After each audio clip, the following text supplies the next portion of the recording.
Welcome to my YouTube channel. মই এতিয়া তোমালোকক অনুশীলনী 1.2 নাম্বাৰ 3 নম্বৰৰ অংকটো কৰি দি আছো। ইয়াত দিয়া আছে মৌলিক উৎপাদীকৰণ পদ্ধতিৰে তলত অখণ্ড সংখ্যাবোৰৰ লসাগু আৰু গসাগু উলিওৱা। নাম্বাৰ 1 দিয়া আছে 12, 15 আৰু 21। নাম্বাৰ 2 দিয়া আছে 17, 23 আৰু 29 আৰু নাম্বাৰ 3 দিয়া আছে 8, 9 আৰু 25। এতিয়া মই প্ৰথমতে নাম্বাৰ 1টো কৰি দি আছো। সমাধান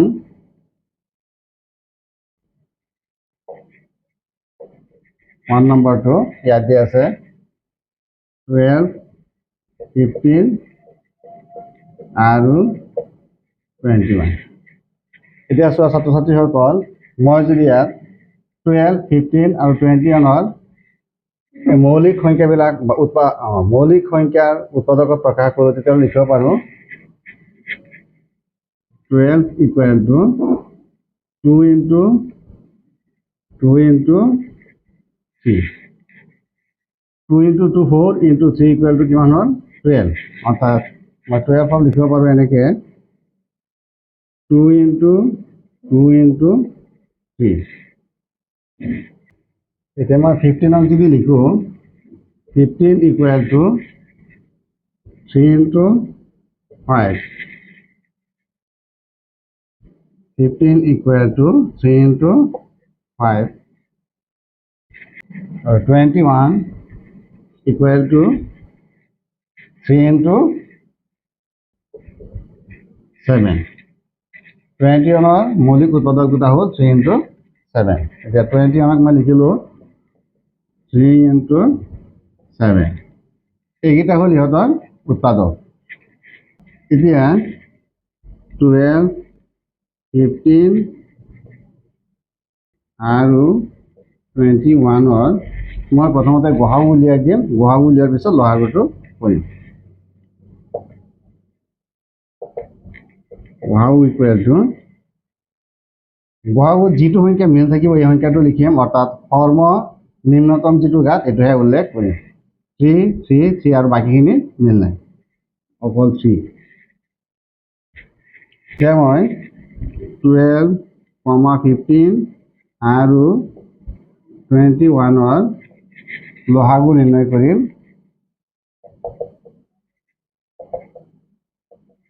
লসাগু ইকুৱেল টু ইয়াত যিটো গসাগু আছে, অৰ্থাৎ এইটো 3, এইটো 3 আৰু এইটো 3 ইয়াত মিল আছে, অৰ্থাৎ এইটো গসাগু হ'ল। এইটো মই লিখি ল'ম ইনটু এই 3 আৰু এই 3 তিনিটা যিটো মিল আছে, এই সংখ্যাটোৰ বাদে বাকী যিখিনি সংখ্যা আছে এই গোটেইখিনি ইয়াৰ লগত পূৰণ হ'ব। 2 into 2 into অৰ্থাৎ এই দুয়োটা 2 ইয়াত আহি গ'ল, into 5 into 7। এতিয়া মই পূৰণ কৰিম গোটেইখিনি। 3 into 2 6, 6 into 2 12, 12 into 5 60, 60 into 7 4 2 0। অৰ্থাৎ 12, 15 আৰু 21ৰ লসাগু হ'ব 420 আৰু 12, 15 আৰু 21ৰ গসাগু হ'ব 3। এতিয়া নাম্বাৰ 2 দিয়া আছে 17, 23 আৰু 29।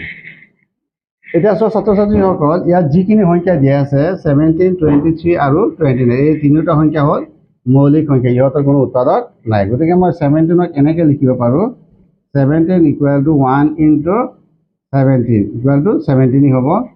23ক মই লিখিব পাৰোঁ 1 into 23 আৰু 29ক মই এনেকৈ লিখিব পাৰোঁ 1 into 29। যিহেতু এই সংখ্যাকেইটাৰ 1ৰ বাহিৰে আৰু কোনো ধৰণৰ উৎপাদক নাই, গতিকে মই এই সংখ্যাকেইটাক 1 into 17, 1 into 23 আৰু 1 into 29।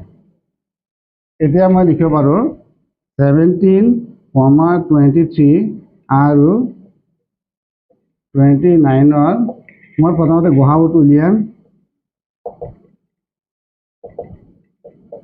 ইকুৱেল টু ইয়াত কমন গসাগু হ'ব 1। আমি জানো যে যিকোনো মৌলিক সংখ্যাৰ ইয়াৰ এটা কমন উৎপাদক আছে 1, আৰু গতিকে সেইকাৰণে ইয়াত হ'ল 17, 23 আৰু 29ৰ গসাগু হ'ল 1। এতিয়া মই 17, 23 আৰু 29 লহাগু নিৰ্ণয় কৰিম ইয়াত ছাত্ৰ ছাত্ৰী গহাগু হ'ল 1 তিনিটা সংখ্যা ইয়াত পূৰণ কৰি দিম যেহেতু তিনিটা সংখ্যা ইয়াত নাই বাদ পৰিছে গতিকে 17 into 23 into 29 গহাগুটো পূৰণ দিব পাৰোঁ দিলেও হ'ব 1 নিদিলেও ইয়াত হ'ব কাৰণ 1 ৰ লগত যিকোনো সংখ্যা পূৰণ কৰিলে ইয়াৰ আনসাৰ মানে সেই সংখ্যাটোৱে হ'ব গতিকে 17 into 23 পূৰণ কৰিলোঁ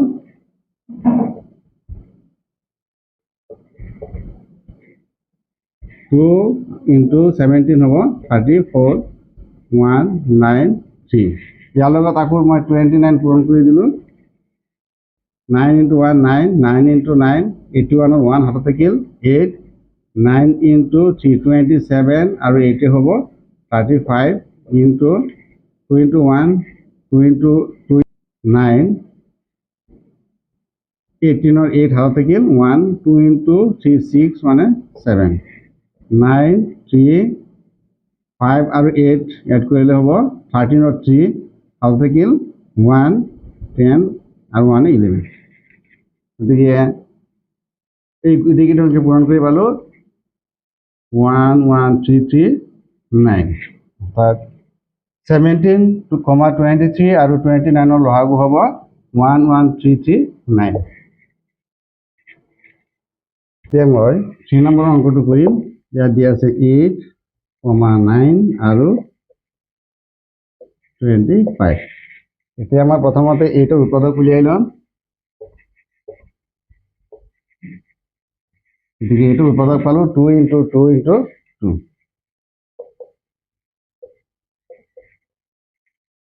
এই 8 ৰ এইকেইটা হ'ল মৌলিক উৎপাদক এটা 9 ৰ 3 into 3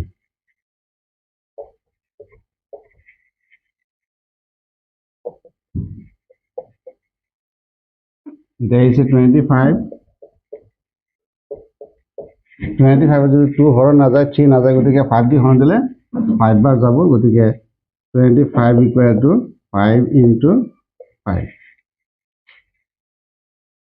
এতিয়া ইয়াত দেখা পালো 8 equal to 2 into 2 into 2 ইয়াতে দিয়া তিনিটা উত্তৰক আছে ইয়াত 2 আৰু ইয়াৰ বাহিৰে 1 এটা আছে 9 ৰ উত্তৰক আছে 3 into 3 ইয়াৰ বাহিৰে উত্তৰক নাই অকল 1 এটা আছে 25 ত 5 into 5 অৰ্থাৎ প্ৰতিটোৰ ক্ষেত্ৰত কিন্তু মিল নাই গতিকে 1 into 1 into 1 into 1 দিব লাগিব এতিয়া মই 8 9 আৰু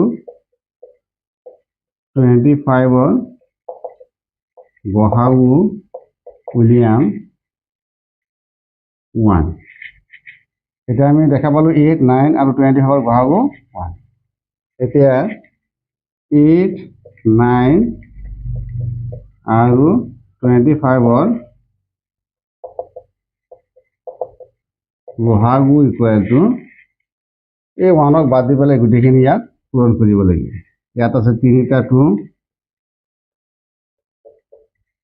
ইয়াত আছে 2টা 3 ইয়াত আছে 2টা 5